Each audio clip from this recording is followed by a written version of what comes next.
Our first movie tells the story of a friendship behind prison walls that spans more than 20 years. It's called The Shawshank Redemption, and Shawshank is the name of a prison where a banker, played by Tim Robbins, receives a double life sentence for the murder of his wife and her lover. I'm Andy Dufresne. Wife-killing banker. Why'd you do it? I didn't, since you asked. You can fit right in. That's Morgan Freeman as the other prisoner there. He's a fixer who can supply almost anything behind bars. I understand you're a man that knows how to get things.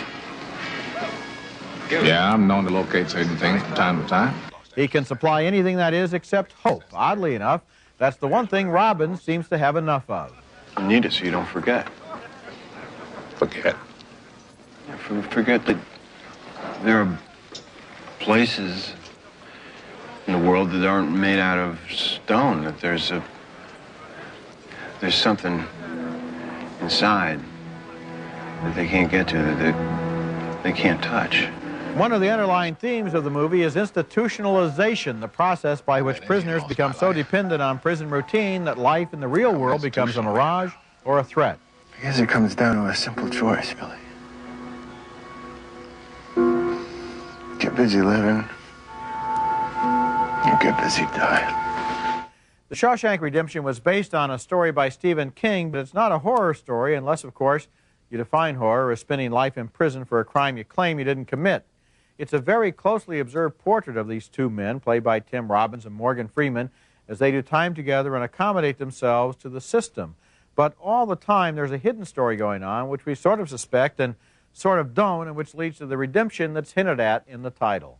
This is a wonderfully well-acted film, and it really got me involved. Well, I think I like this picture even more than you. I think it's one of the year's best films, and the picture that it reminds me of the most, it should be really obvious, is One Flew Over the Cuckoo's Nest. No, this is a picture that, this is a prison picture to the extent that that's a hospital picture. They're both the same thing. People caught up in the system, people dealing with mental imprisonment, physical imprisonment, how to get released from both. The look of this picture is magnificent. The span of years is great. The relationship between these two characters, everything works. It's a first directing job by a guy, I think I can pronounce his name, Frank Darabont.